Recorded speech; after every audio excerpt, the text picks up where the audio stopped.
Skoraj 2/3 zdravnikov splošne in družinske medicine, ki delajo v sklopu zdravstvenega doma Kranj, se je včeraj odločilo dati odpoved. Bil je sicer 1. april, ki ga bolj poznamo kot dan šaljivcev, vendar je to vrstno sporočilo povsem drugačno, zelo resno, lahko bi celo rekli, da je v zdravstvu tokrat vrag odnesel šalo.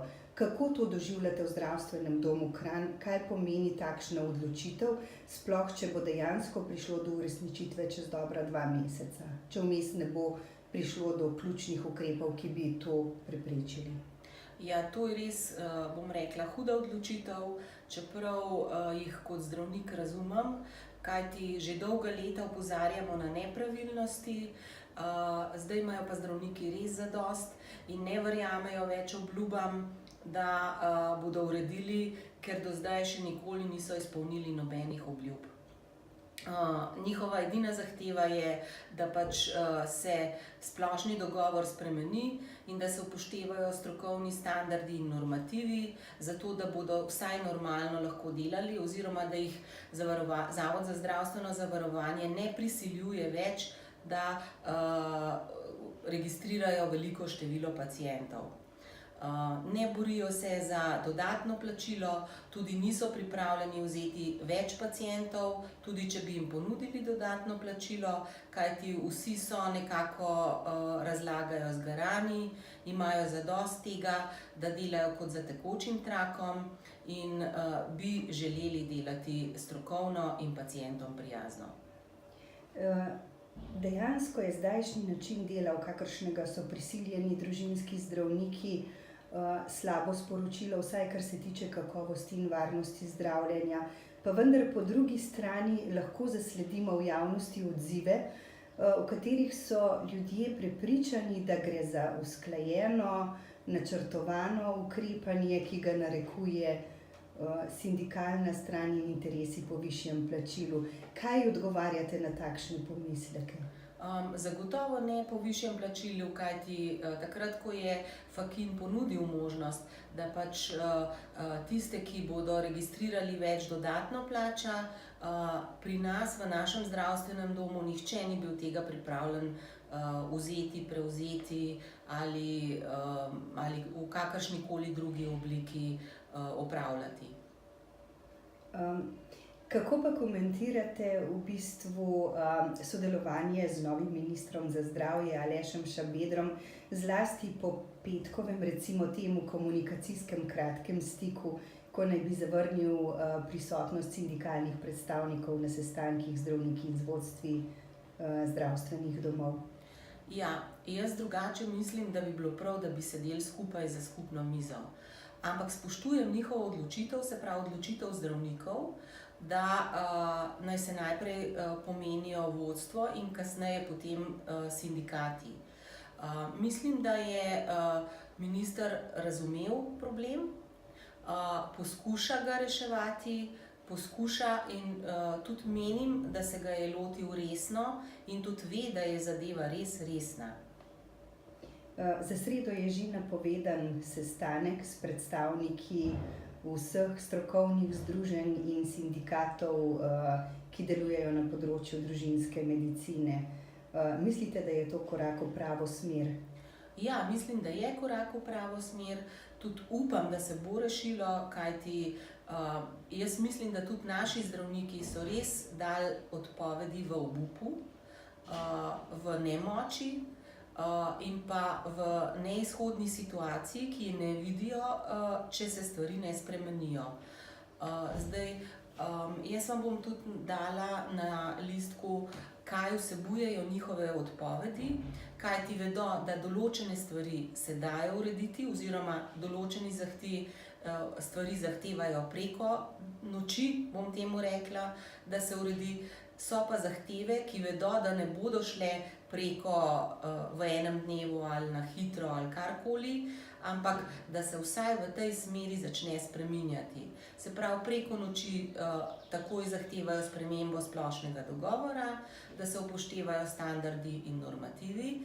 V dolgoročni cilj pa so si zastavili razbremenitev administracije, potem delo za družinskega zdravnika le enkrat popoldansko, kajti sedaj zavarovalnica od vseh zahtevala dvakrat popoldansko. S tem bo postala družinska medicina zanimiva tudi za mlajše, se pravi, ker vsi imajo družine, otroke in jih pač ni popoldan doma, mamic. To zahtevajo, potem zahtevajo določene stvari, da se lahko prenese na specialista, kajti sedaj, na primer, če je predpisal bolniški stalež kirurg, ga ni mogel predpisati on, ampak ga je na podlagi izvida kirurga predpisal družinski zdravnik. Ne vidimo ovir, da bi to opravil tudi kirurg ali ginekolog ali kakšen drug specialist. Poleg tega želijo mogoče, da se tudi razbremeni kakšnih administrativnih stvari, na primer potni stroški bi šli brez problema v roke referentov Zavoda za zdravstveno zavarovanje, mogoče tudi začetni predpis tehničnih pripomočkov zdravnik, kasneje pa potem lahko, ne vemo, pač ali kakšen referent spet, ali kakšen drug kader, čeprav mislim, da v vseh zdravstvenih programih ni kakšne rezerve, kajti vsi so na mejah, vsi so nekako na škrge, bom temu rekla. In pravzaprav vsi ukrepi, ki ste jih našteli, dejansko ne gredo samo v dobro zdravnikov, ampak tudi ali predvsem v dobro bolnikov, saj bodo zdravniki zanje imeli več časa. Ja, sej to mi skozi poudarjamo, da se zdravniki sedaj ne borijo toliko zase, borijo se zase, borijo se za bolnike, da bodo imeli več časa na voljo za njih, da jih bodo lahko bolj strokovno, s tem je tudi strokovno obdelali, s tem je tudi veliko manjša možnost napak, veliko manjša možnost kakšnih spregledanj, ne vem, kakšnih hitrih odločitev, ki mogoče niso primerne. Se pravi, pa tudi veliko več časa bodo imeli za bolnike, če bo ostalo na tem nivoju. Seveda to manjšanje normativov ne gre čez noč, to se tudi vsi zavedamo, ker zdravnikov manjka. Če bi želeli mi doseči normativ, ki je predpisan po strokovnosti, potem bi rabili 17 novih ambulant, seveda teh zdravnikov ni na voljo.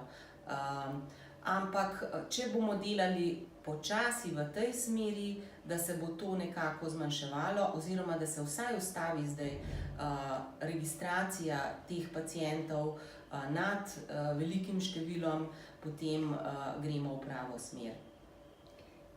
Kaj pa, če pri iskanju te prave smeri vendarle pride do preobrata in bi zdravniki dejansko morali oditi iz zdravstvenega doma? Kaj bi to pomenilo za zdravstveni dom, za njegovo delovanje? V kakšni situaciji bi se pravzaprav znašli tudi zavarovanci oziroma bolniki, pacienti? Ja, če računamo, da je 23 zdravnikov dalo odpoved, se pravi, ostane približno 45.000 ljudi brez osebnega izbranega zdravnika. To pomeni izredno stanje, to pomeni zgolj nujne stvari za te bolnike, ki ostanejo brez zdravnika. Se pravi, res samo akutne zbolelosti, receptov, ne vem, mislim, da za 40.000 ljudi bomo težko v urgentni ambulanti to pisali, tako da prav vojno stanje. V tem primeru bi bilo nadaljnje izvajanje osnovnega zdravstva, na katerega je Slovenija pravzaprav tudi na mednarodni ravni lahko zelo ponosna, nemogoče. V bistvu bi bilo te zgodbe tako rekoč konec v takem primeru. Ja, tako kot sem že opozarjala, prišlo bi do razpada primarnega zdravstva, ki pa zelo pomemben temelj osnovne oskrbe prebivalcev oziroma občanov. Družinska medicina je zelo lepa, zelo široka, zelo veliko stvari se da narediti na tem področju. Tudi študentje, ki pri nas krožijo, pravijo, super, naučil sem se ful veliko spoznal, veliko novih stvari, veliko pristopov, pa tega samo v takšnih razmerah nisem pripravljen več delati. Ker to je res včasih tekoči trak. Ne vedno, ni vedno tekoči trak, ampak večino časa je pa res tekoči trak.